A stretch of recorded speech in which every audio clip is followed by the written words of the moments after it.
Hi all, welcome to I plus. ഞാൻ Vishnu Pushparaj.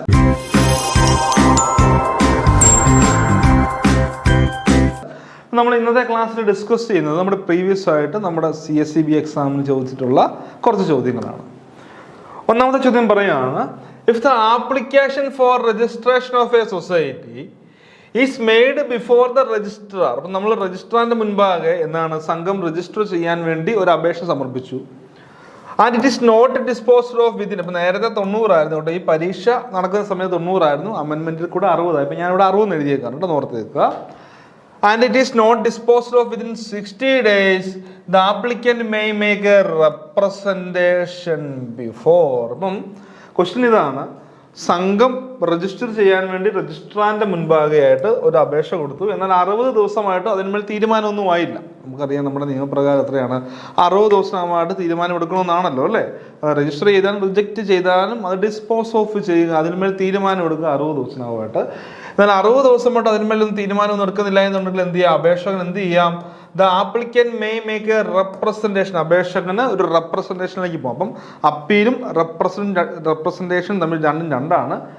Appeal എന്ന് പറഞ്ഞാൽ ഏതെങ്കിലും ഒരു ഓർഡർ വന്നാൽ അതിനെതിരെ പോകുന്നത്, ഒരു ഓർഡർ വന്നാൽ ആ ഓർഡറിനെതിരെ പോകുന്നത് അപ്പീലൊന്നും. ഇവിടെ ഓർഡറൊന്നും വന്നിട്ടില്ലല്ലോ, 60 ദിവസമായിട്ടും തീരുമാനങ്ങളൊന്നും വന്നിട്ടില്ല.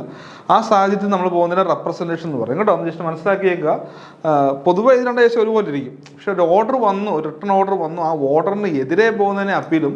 അങ്ങനെ ഒരു ഓർഡർ വന്നിട്ടില്ല എന്നുണ്ടെങ്കിൽ, കാരണം ഇവിടെ 60 ദിവസമായിട്ട് തീരുമാനം ഒന്നും ആകുന്നില്ല, ഒന്നെങ്കിൽ അത് എന്ത് ചെയ്യണം, നമ്മൾ രജിസ്റ്റർ ചെയ്യണം, അല്ലെങ്കിൽ റിജക്റ്റ് ചെയ്യണം. പക്ഷെ 60 ദിവസമായിട്ട് ഒരു തീരുമാനം ഉണ്ടാകുന്നില്ല എന്നുണ്ടെങ്കിൽ എന്ത് ചെയ്യാം, അപേക്ഷന് ഒരു റെപ്രസെൻറ്റേഷന് പോകാം. അത് എവിടെയാണെന്നാണ് പറയുക. ഓപ്ഷൻ എയിൽ പറഞ്ഞു അഡീഷണൽ രജിസ്ട്രാർ, ഓപ്ഷൻ ബിയിൽ പറഞ്ഞു ഗവൺമെന്റ്, ഓപ്ഷൻ സിയിൽ പറഞ്ഞു ട്രിബ്യൂണൽ, ഓപ്ഷൻ ഡിയിൽ പറഞ്ഞു ആർബിട്രേഷൻ കോടതി. ഇപ്പോൾ ആരുടെ മുൻപാകെയാണ് ഇവിടെ ആ ഒരു എന്താ പറയുക റെപ്രസെൻറ്റേഷനുമായിട്ട് പോകേണ്ടതെന്ന് നമുക്ക് നോക്കാം അല്ലേ. എവിടെയാണ്, ആരുടെ മുൻപാകെയാണ് പോകുന്നത്, ഓർത്ത് നോക്കുക, ഗവൺമെന്റിന് മുൻപാകെ കേട്ടോ. ഗവൺമെന്റ് ഇപ്പോൾ രജിസ്ട്രാറിന് മുൻപാകെ പോയിട്ടുള്ള അപേക്ഷയും കൊണ്ട് നമ്മൾ ഒരു രജിസ്ട്രാറിന്റെ അടുത്താണ് പോയിട്ടുണ്ട്, പക്ഷെ അതിന്മേൽ തീരുമാനം ഒന്നും ആകുന്നില്ല. രജിസ്ട്രാറിന്റെ അടുത്താണെങ്കിൽ ഗവൺമെന്റിന്റെ അടുത്തും. ഇനി നമ്മളൊരു ഫങ്ഷണൽ രജിസ്ട്രാറിന്റെ അടുത്താണ് കേട്ടോ, അന്ന് ഓർത്താണ് കേട്ടോ. ഫങ്ഷണൽ രജിസ്ട്രാറിന്റെ അടുത്താണെങ്കിൽ നമ്മൾ ഒരു രജിസ്ട്രേഷൻ അപേക്ഷ കൊടുത്തിട്ട് തീരുമാനം ഒന്നും ആകുന്നില്ല. ഒരു ഫങ്ഷണൽ RCS സെക്ഷൻ 3 സബ്സെക്ഷൻ 2 പ്രകാരം അപ്പോയിന്റ് ചെയ്തിട്ടുള്ള ഫങ്ഷണൽ RCS ആണെങ്കിൽ അതിനെതിരെ നമ്മൾ റെപ്രസെൻറ്റേഷൻ കൊണ്ടുപോകുന്നത് RCSന്റെ അടുത്തായിരിക്കും കേട്ടോ. ഇനി ഗവൺമെന്റ് ആണെങ്കിൽ, ഇനി RCS ആണ് നമ്മുടെ മെയിൻ രജിസ്ട്രാറിന്റെ അടുത്ത് പോയിട്ട് നമുക്ക് അവിടെ 60 ദിവസമായിട്ട് തീരുമാനമൊന്നും അറിയാൻ പറ്റത്തില്ലെങ്കിൽ നമ്മൾ ഗവൺമെന്റിന്റെ അടുത്തും, ഫങ്ഷണൽ രജിസ്ട്രാർ ആണെങ്കിൽ രജിസ്ട്രാറിന്റെ അടുത്തും ഓർത്ത് വെച്ചേക്കുക. അടുത്തൊരു ചോദ്യം വളരെ നല്ലൊരു ചോദ്യമാണ് കേട്ടോ. എനിക്ക് എന്നാൽ ബേസിക് ആയിട്ടുള്ള പ്രാക്ടിക്കൽ പോയിന്റ് ഓഫ് വ്യൂയിലുള്ള ചോദ്യങ്ങളാണ് ഇവർ കൂടുതൽ ഇവിടെ ഇൻക്ലൂഡ് ചെയ്തിട്ടുള്ളത്. Every resolution for amendment of bylaw of a society shall be forwarded to the registrar within dash from the date of the general body meeting at which such അമെൻമെന്റ് was passed. അപ്പം നമ്മുടെ ഇവിടെ പറയുകയാണ് amendment of bylaw, സംഘത്തിന്റെ ഉപനിബന്ധന എന്നൊക്കെ പറയും. Bylaw, internal law, bylaw എന്ന് പഠിക്കാറുണ്ടല്ലേ. ഇപ്പം എക്സ്റ്റേണൽ ലോ ആക്ട് ആറുള്ള ഇന്റേണൽ ലോ, ബൈലോ. അപ്പൊ സംഘത്തിന്റെ ബൈലോ ഭേദഗതിയുമായി ബന്ധപ്പെട്ടുകൊണ്ട് എന്താണ്, നമുക്കറിയാം ജനറൽ ബോഡിയിൽ നമ്മൾ പ്രമേയം പാസ്സാക്കണം. അങ്ങനെ പ്രമേയം പാസ്സാക്കി കഴിഞ്ഞാൽ അത് പ്രാബല്യത്തിൽ വരണമെന്നുണ്ടെങ്കിൽ രജിസ്ട്രാർ നമുക്ക് ഈ നമ്മുടെ അമെൻമെന്റ് ഓഫ് ബൈലോ രജിസ്റ്റർ ചെയ്ത് തരണം. ഓർത്ത് നോക്കാം കേട്ടോ. അപ്പോൾ ഇവിടെ പറയാണ് എവറി റെസൊല്യൂഷൻ ഫോർ അമെൻമെന്റ് of bylaw of a society shall be forwarded to the registrar. അപ്പം നമ്മൾ എന്ത് ചെയ്യണം, നമ്മുടെ പൊതുയോഗത്തിൽ നമ്മൾ ഒരു പ്രമേയം പാസ്സാക്കി, നമ്മുടെ ബൈലോ ഭേദഗതിയുമായി ബന്ധപ്പെട്ടൊരു പ്രമേയം പാസ്സാക്കി കഴിഞ്ഞാൽ ആ ഒരു പൊതുയോഗം കഴിഞ്ഞ് എത്ര ദിവസത്തിനുള്ളിൽ ഇത് രജിസ്റ്റർ ചെയ്യാനായിട്ട് നമ്മൾ രജിസ്ട്രാറിലേക്ക് എന്ത് ചെയ്യണം, ഫോർവേഡ് ചെയ്യണം ഈ അപേക്ഷ എന്നാണ് ചോദിക്കുക. ഓപ്ഷൻ എയിൽ പറയുന്നു 7 days. അതായത് ഒന്നാമത്തെ ഓപ്ഷൻ എയിൽ പറഞ്ഞ എന്താണ്, ജനറൽ ബോഡി കഴിഞ്ഞ്, ആ പ്രമേയം പാസ്സാക്കിയ ജനറൽ ബോഡി കഴിഞ്ഞ് 7 ദിവസമായിട്ട് രജിസ്ട്രാറിന് മുൻപാകെ കൊടുത്തിരിക്കണം. ഓപ്ഷൻ ബി പറയാണ് 30 ദിവസം, ഓപ്ഷൻ സിയിൽ പറയുകയാണ് 60 ദിവസം, ആൻഡ് ഓപ്ഷൻ ഡിയിൽ പറയുകയാണ് 45 days. ഇപ്പം എത്ര ദിവസമാണ്, എത്രയാണ്, 30 ദിവസം അല്ലേ. അപ്പോൾ ഓർത്ത് വെക്കുക, സംഘത്തിന്റെ ജനറൽ ബോഡി, പ്രമേയം പാസ്സാക്കിയ ജനറൽ ബോഡി, ബൈലോ ഭേദഗതി ചെയ്യണമെന്ന് പറഞ്ഞ് പ്രമേയം പാസ്സാക്കിയ ജനറൽ ബോഡി കഴിഞ്ഞ് 30 ദിവസമായിട്ട് രജിസ്ട്രാറിന് മുൻപാകെ അത് രജിസ്റ്റർ ചെയ്യാൻ വേണ്ടി അപേക്ഷ സമർപ്പിക്കണം കേട്ടോ. അപ്പോൾ 30 days എന്ന് ഓർത്ത് വെക്കാം, 30 ദിവസം. അടുത്ത ഒരു നല്ല ചോദ്യമാണ് which of the following powers cannot be exercised by RGB എന്ന് പറയും. That means representative general body എന്നാണ്. റെപ്രസെൻറ്റേറ്റീവ് ജനറൽ ബോഡി അല്ലെങ്കിൽ പ്രാതിനിധ്യ പൊതുയോഗം എന്നൊക്കെ പറഞ്ഞ് പഠിച്ചിട്ടുണ്ട്. റെപ്രസെൻറ്റേറ്റീവ് ജനറൽ ബോഡി പറയാണ് താഴെ പറയുന്നതിൽ which of the following powers cannot be exercised by representative general body. താഴെ പറയുന്നതിൽ റെപ്രസെൻറ്റേറ്റീവ് ജനറൽ ബോഡിക്ക് ഇല്ലാത്ത അധികാരം ഏതാണ്? നമുക്കറിയാം റെപ്രസെൻറ്റേറ്റീവ് ജനറൽ ബോഡി നമ്മുടെ മെയിൻ ജനറൽ ബോഡിയിൽ നിന്നും കോൺസ്റ്റിറ്റ്യൂട്ട് ചെയ്യുന്നതിനാണ് റെപ്രസെൻറ്റേറ്റീവ് ജനറൽ ബോഡി. പ്രാതിനിധ്യ പൊതുയോഗം എന്ന് പറയും. സെക്ഷൻ 27 സബ്സെക്ഷൻ 2 ഈ റെപ്രസെൻറ്റേറ്റീവ് ജനറൽ ബോഡി RGBനെ കുറിച്ച് പറയുന്നത്. എവിടെയാണ്? Section 27 subsection 2. അപ്പോൾ ഒരുമാതിരിപ്പെട്ട നമ്മുടെ മെയിൻ ജനറൽ ബോഡിയുടെ എല്ലാ അധികാരങ്ങളും ഇവർക്കുണ്ട്, 2 അധികാരങ്ങൾ ഒഴികെ. മെയിൻ ജനറൽ ബോഡിയുടെ എല്ലാ അധികാരങ്ങളും ഉണ്ട്, 2 അധികാരങ്ങൾ ഒഴികെ. അത് മെയിൻ ജനറൽ ബോഡിയുടെ 2 അധികാരങ്ങൾ ഒഴികെയുള്ള ബാക്കി എല്ലാ അധികാരങ്ങളും റെപ്രസെൻറ്റേറ്റീവ് ജനറൽ ബോഡി. ഇപ്പോൾ ഇവിടെ പറയുന്നത് disposal of net profit, consideration of audit report, approval of the budget, conduct of election of members of the committee. അപ്പോൾ ഇതിൽ റെപ്രസെൻറ്റേറ്റീവ് ജനറൽ ബോഡിക്ക് അധികാരമില്ലാത്ത ഏതാണ്? Conduct of election of members to the committee. അപ്പോൾ എന്താണ്? എലക്ഷൻ നടത്താൻ പറ്റില്ല കേട്ടോ. കമ്മിറ്റി മെമ്പറുടെ തെരഞ്ഞെടുപ്പുകൾ ഇലക്ഷൻ നടത്താനുള്ള അധികാരം റെപ്രസെൻറ്റേറ്റീവ് ജനറൽ ബോഡിക്കില്ല. പിന്നെ മറ്റൊരു അധികാരമുണ്ട്, അത് അമെൻഡ്മെന്റ് ഓഫ് ബൈലോ ആണ്. ബൈലോ ഭേദഗതി ചെയ്യാനുള്ള അധികാരവും റെപ്രസെൻറ്റേറ്റീവ് ജനറൽ ബോഡിക്കില്ല. ഇത് രണ്ടും ഒന്ന് ഓർത്ത് വെച്ചേക്കും കേട്ടോ. ഈ 2 അധികാരങ്ങൾ കണ്ടക്ട് ഓഫ് ഇലക്ഷൻ, ഇവിടെ നമുക്ക് ആൻസർ വരുന്നതാണ് conduct of election of members of the committee. Election നടത്താനുള്ള അധികാരമില്ല. ഇതിനൊപ്പം തന്നെ എന്താണ്? ബൈലോ ഭേദഗതി, ബൈലോ അമെൻഡ് ചെയ്യാനുള്ള അധികാരവും ഇവർക്കില്ല കേട്ടോ. ബൈലോ ഭേദഗതിക്കുള്ള അധികാരവും ഇവർക്ക് ഇല്ല എന്ന് ഓർത്ത് വെച്ചേക്കുക. അടുത്ത ക്വസ്റ്റ്യൻ അതുമായിട്ട് തന്നെ കണക്ട് ചെയ്തൊരു ക്വസ്റ്റ്യൻ ആണ്. Maximum number of members of a representative general body. Option a 2000, 1000, 500, 250. ഇത് റൂളാണ് പറയുക. അപ്പോൾ എല്ലാ സംഘങ്ങൾക്കും റെപ്രസെൻറ്റേറ്റീവ് ജനറൽ ബോഡി കോൺസ്റ്റിറ്റ്യൂട്ട് ചെയ്യാൻ പറ്റുമോ? ഇല്ല. 2 കണ്ടീഷൻ പാലിച്ചെങ്കിൽ മാത്രമേ ഒരു സംഘത്തിന് റെപ്രസെൻറ്റേറ്റീവ് ജനറൽ ബോഡി കോൺസ്റ്റിറ്റ്യൂട്ട് ചെയ്യാൻ പറ്റുള്ളൂ. ആദ്യം പറയുന്നത് പ്രവർത്തന പരിധിയാണ് കേട്ടോ. ആദ്യം പറയുന്നത് ഏരിയ ഓഫ് ഓപ്പറേഷൻ, സംഘത്തിന്റെ പ്രവർത്തന പരിധിയാണ്. സംഘത്തിന്റെ പ്രവർത്തന പരിധി 1 or more than 1 taluk, 1 or more than ഒന്നോ അതിലധികമോ താലൂക്കിലെ പ്രവർത്തന പരിധി വേണം. ഒന്നാമത്തെ കണ്ടീഷൻ. പിന്നെ number of members not less than 1000 കേട്ടോ. ഓർത്ത് വെക്കുക, പ്രവർത്തന പരിധി 1 അതിലധികമോ താലൂക്കിലും വേണം. പിന്നെ അവിടുത്തെ അംഗങ്ങളുടെ എണ്ണം എത്രയാണ്? 1000-ൽ കുറയാനും പാടില്ല. ഓക്കെ, 1000 എന്നല്ല, 1000-ൽ കുറയാനും പാടില്ല. പ്രവർത്തന പരിധി 1 അതിലധികമോ താലൂക്കോ ഉണ്ടെങ്കിൽ മാത്രമേ എന്ത് ചെയ്യാൻ പറ്റുള്ളൂ?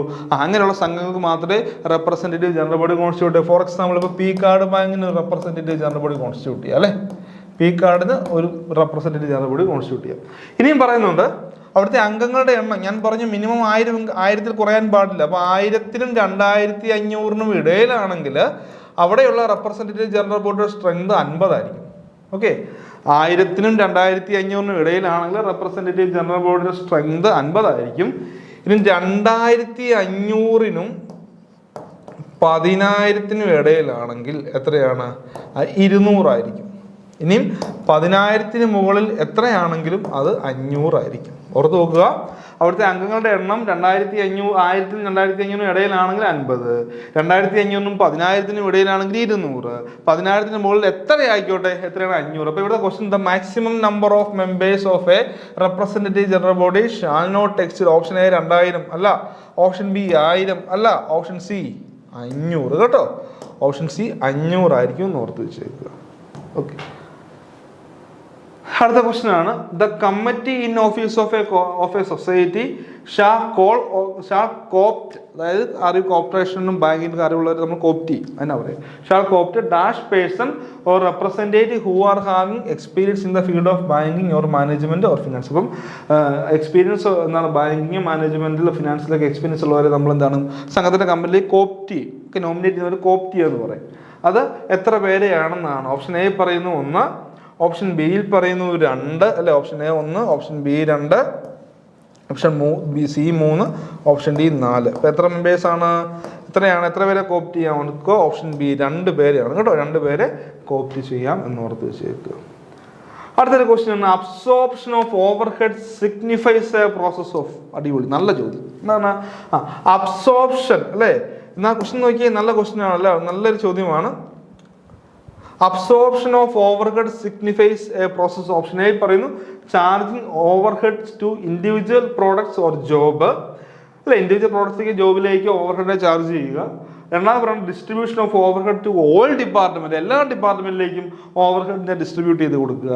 3 പറയുകയാണ് classification of overheads between direct and indirect. Option D identification of overhead. നമ്മൾ ഓൾറെഡി പഠിച്ചതാണ് അല്ലേ, ഓൾറെഡി പഠിച്ചതാണ്. ചാർജിങ് ആണ്, charging overhead to individual products or ജോബിനാണ്. അതിനാണ് absorption of overhead signifies a process of എന്ന് പറയുക. അടുത്ത നല്ലൊരു question, there is no flow of fund when, അതായത് ഫണ്ടിന്റെ ഫ്ലോ ഇല്ല അല്ലെ, there is no flow of fund എപ്പോഴാണ്? Current asset is converted into current liability. Option B പറയുകയാണ് current asset is converted to fixed asset. Option C current asset is converted to fixed liability. Option D current liability is converted into fixed liability. ഏത് answer വരിക? Current അസറ്റിനെ current liability ആക്കുമ്പോൾ അവിടെ ഒരു രീതിയിലും ഫണ്ടിന്റെ ഒരു ഫ്ലോ ഉണ്ടാവുന്നില്ല. There is no flow of fund അല്ലേ. ഓക്കെ, അക്കൗണ്ടിങ്ങുമായിട്ട് ബന്ധപ്പെട്ട കാര്യങ്ങളാണ് നമ്മൾ മനസ്സിലാക്കണം. ഓക്കെ, വളരെ നല്ല കാര്യങ്ങളാണ്, ക്വസ്റ്റ്യൻസുകളാണ്. സ്റ്റാൻഡേർഡ് ഈ ക്വസ്റ്റ്യൻസിൽ നമ്മുടെ എന്താണ് ചോദ്യകർത്താവ് പുലർത്തിയിട്ടുണ്ട് കേട്ടോ. അടുത്താണ് source document of sales return. ഇത് എല്ലാവർക്കും അറിയാം, പർച്ചേസ് റിട്ടേണും സെയിൽസ് റിട്ടേണുമുള്ള സോഴ്സ് ഡോക്യുമെന്റിനെ കുറിച്ച് അറിയാം. ഇപ്പോൾ സോഴ്സ് ഡോക്യുമെന്റ് ഫോർ സെയിൽസ് റിട്ടേണിന്റെ സോഴ്സ് ഡോക്യുമെന്റ് ഏതാണ് അല്ലേ? Source document for sales return debit note, credit note, invoice, copy of invoice. ഏതാണ് ഇവർക്ക് എല്ലാവർക്കും അറിയാം.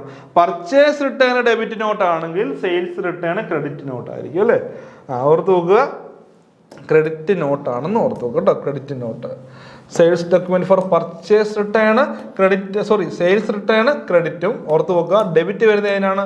പർച്ചേസ് റിട്ടേൺ കേട്ടോ. പർച്ചേസ് റിട്ടേൺ വാങ്ങിയത് തിരിച്ച് കൊടുക്കുമ്പോൾ പർച്ചേസ് റിട്ടേണിന്റെ ആ ഒരു സോഴ്സ് ഡോക്യുമെന്റ് ഡെബിറ്റ് നോട്ടും സെയിൽസ് റിട്ടേണിന്റെ സോഴ്സ് ഡോക്യുമെന്റ് ക്രെഡിറ്റ് നോട്ടും എന്ന് ഓർത്ത് വെച്ചേക്കുക.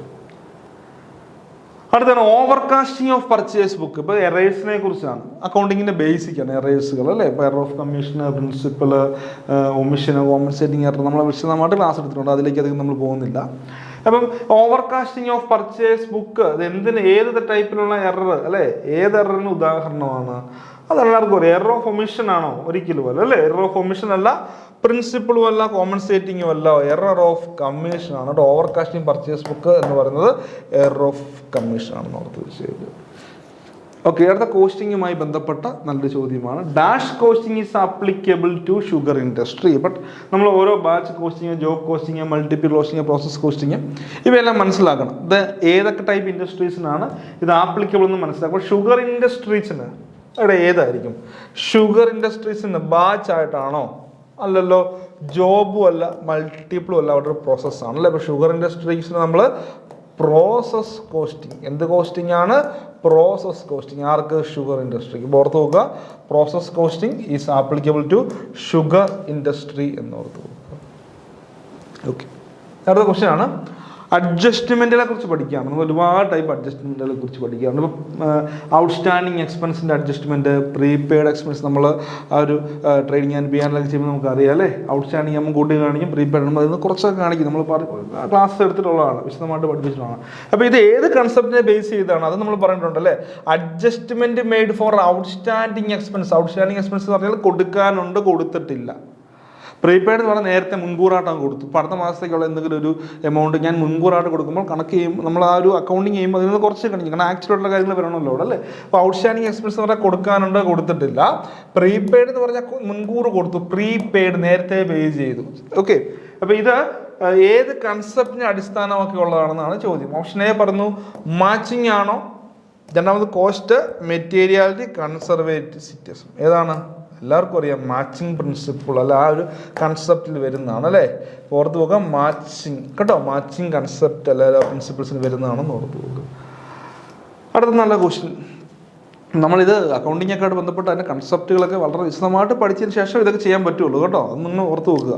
ജസ്റ്റ് ഒരു കാണാപ്പാഠം ഒരിക്കലും അക്കൗണ്ടിങ്ങിനും ബാങ്കിങ്ങിനും അതൊരു കാണാതിരുന്നുള്ള പഠനം ഒന്നും പറ്റില്ല. കൺസെപ്റ്റുകൾ മനസ്സിലാക്കണം, എന്തൊക്കെയാണ് അവിടെ പറയുന്നത്, എന്ത് കൺസെപ്റ്റ് പ്രകാരമാണെന്നൊക്കെ മനസ്സിലാക്കണം. അടുത്ത ക്വസ്റ്റ്യൻ ആണ്, dash is an example of non operative expense. അപ്പോൾ താഴെ പറയുന്നതിൽ നോൺ ഓപ്പറേറ്റീവ് എക്സ്പെൻസിന് ഉദാഹരണം option A advertising, selling, factory, loss by fire. Operative non operative ഉണ്ട്.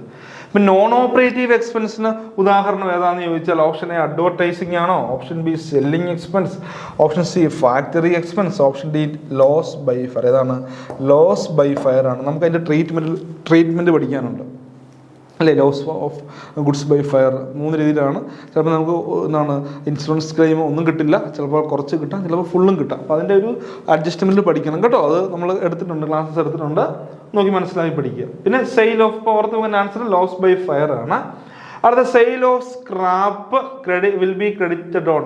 ഏത് ബുക്കിലായിരിക്കാം സ്ക്രാപ്പ്, സെയിൽ ഓഫ് സ്ക്രാപ്പ് നമ്മൾ ക്രെഡിറ്റ് ചെയ്യുന്നത്? ഓപ്ഷൻ എ സെയിൽസ് ബുക്ക് ആണോ, സെയിൽസ് ബുക്ക് ആണോ? അല്ല. സെയിൽസ് അക്കൗണ്ടും അല്ല, stores account. there is journal proper. Okay, journal proper എല്ലാവർക്കും അറിയാമെന്നല്ലേ, ജേണൽ പ്രോപ്പർ. ഓക്കെ, ജേണൽ പ്രോപ്പറിലാണ് sale of scrap on credit. Okay, sale of scrap on credit. കടത്തിൽ നമ്മൾ എന്താണ് ആ സ്ക്രാപ്പ് വിറ്റു, അതൊക്കെ ഒരിക്കലും നമുക്ക് സ്റ്റോർസ് അക്കൗണ്ടിലോ സെയിൽസിലോ സെയിൽസ് ബുക്കിലോ ഒന്നും ചെയ്യാൻ പറ്റില്ല, ജേണൽ പ്രോപ്പറിൽ മാത്രമേ ചെയ്യാൻ പറ്റുള്ളൂ. അപ്പോൾ dash is not a capital profit. താഴെ പറയുന്നതിൽ ക്യാപിറ്റൽ പ്രോഫിറ്റ് അല്ലാത്തത് ഏതാണ് നോക്കിയേ. Profit on sale of fixed asset. Fixed asset വിറ്റ് കിട്ടുന്ന ലാഭം എന്ന് പറഞ്ഞാൽ അതൊരു ക്യാപിറ്റൽ പ്രോഫിറ്റ് ആണ് അല്ലേ. അപ്പോൾ അത് ക്യാപിറ്റൽ പ്രോഫിറ്റ് ആണ്. Premium received at the time of issue of share issue ചെയ്യുന്ന സമയത്ത് പ്രീമിയം ലഭിച്ചാൽ അത് ക്യാപിറ്റലിലേക്ക് നമ്മൾ മാറ്റും. അടുത്ത profit at the time of re issue of forfeited share. അതൊക്കെ പഠിച്ചിട്ടുള്ളതാണ്. ഫോർഫീറ്റ് കണ്ടുകെട്ടിയ ആൾക്കാരുടെ അല്ലേ, കണ്ടുകെട്ടിയ ഷെയർ, ഫോർഫീറ്റ് ഷെയർ നമ്മൾ റീ ഇഷ്യൂ ചെയ്യുന്നു. ഫോർഫീറ്റ് ചെയ്ത ഷെയർ നമ്മൾ റീ ഇഷ്യൂ ചെയ്യുമ്പം അതിൽ നിന്ന് ലഭിക്കുന്ന പ്രോഫിറ്റ് ക്യാപിറ്റൽ പ്രോഫിറ്റ് ആണ്. So profit as per P&L account അതൊരു കാരണവശാലും അത് എന്താണ്, അത് ക്യാപിറ്റൽ പ്രോഫിറ്റ് അല്ല. നമ്മൾ പ്രോഫിറ്റ് ആൻഡ് ലോസ് അക്കൗണ്ട് ചെയ്ത് കിട്ടുമ്പോൾ കിട്ടുന്ന ആ ഒരു പ്രോഫിറ്റ് ഒന്നും ഒരു കാരണവശാലും എന്താണ്, അത് നമ്മൾ അതിന് നമുക്ക് ക്യാപിറ്റൽ പ്രോഫിറ്റ് എന്ന് പറയാൻ പറ്റില്ല കേട്ടോ. Profit as per P&L account എന്നാണ്, ക്യാപിറ്റൽ പ്രോഫിറ്റ് അല്ല. അടുത്തത് ക്വസ്റ്റ്യൻ ആണ്, all cash and non cash transaction are record. എല്ലാ ക്യാഷും നോൺ ക്യാഷ് ട്രാൻസാക്ഷൻ നമ്മൾ റെക്കോർഡ് ചെയ്യുന്നത് എവിടെയാണ്? ഓപ്ഷൻ എ ക്യാഷ് ബുക്ക്, ക്യാഷുമായിട്ട് ബന്ധപ്പെട്ട കാര്യങ്ങൾ മാത്രമേ ചെയ്യത്തുള്ളൂ അല്ലേ. Cash book. Option B day book, purchase book, sales book. എവിടെയാണ്? ഡേ ബുക്കിലാണല്ലേ. ഇവിടെ എന്താണ്, ക്രെഡിറ്റ് പർച്ചേസുകളൊക്കെ നമ്മൾ റെക്കോർഡ് ചെയ്യും അല്ലേ. ഓക്കെ, അപ്പം ഓർത്ത് വെച്ച് വെക്കുക, ഏതാണ് പറയുക, ഡേ ബുക്ക് ആണ് കേട്ടോ. ഡേ ബുക്കിലാണ് all cash and non cash transaction. എല്ലാ ക്യാഷ് ട്രാൻസാക്ഷനും എല്ലാ ക്യാഷ് ട്രാൻസാക്ഷനും നോൺ ക്യാഷ് ട്രാൻസാക്ഷനും നമ്മൾ ഡേ ബുക്കിൽ റെക്കോർഡ് ചെയ്യും. ഓക്കെ, ഇപ്പോൾ വളരെ പ്രധാനപ്പെട്ട ക്വസ്റ്റ്യൻസ് ആണ് നമ്മൾ ഈ ഒരു സെഷനിൽ ഡിസ്കസ് ചെയ്തത്. CSEB ജൂനിയർ എക്സാം എങ്ങനെ പഠിക്കണം കാര്യം നിങ്ങൾക്ക് സംശയം ഉണ്ടായിരിക്കാം അല്ലേ. അപ്പോൾ ഒന്നും പഠിക്കണ്ട, ടീം I+ എന്ത് ചെയ്യുകയാണ്, നിങ്ങൾക്ക് അതിനാവശ്യമായിട്ടുള്ള കോഴ്സ് നമ്മളിവിടെ ഓഫർ ചെയ്യുന്നുണ്ട്. എല്ലാ രീതിയിലും ഞാൻ വീണ്ടും പറയുകയാണ്, ആധികാരികമായിട്ടുള്ള രീതിയിൽ തന്നെയുള്ള റെക്കോർഡഡ് ക്ലാസ്സസ്, അതിനോടൊപ്പം തന്നെ ലൈവ് സെഷൻസുകൾ, MCQ ഡിസ്കഷൻസും PYQ ഡിസ്കഷനും അതിൻ്റെ പ്രാക്ടീസും എല്ലാ രീതിയിലും നിങ്ങളെ സഹായിക്കാൻ വേണ്ടി നമ്മൾ ടീം I+ ഇവിടെ റെഡി ആയിട്ടിരിക്കുകയാണ്. കോഴ്സ് റണ്ണിങ് ആണ്. അപ്പോൾ എല്ലാവരും ജോയിൻ ചെയ്യുക, നന്നായിട്ട് പഠിക്കുക. Okay, thank you.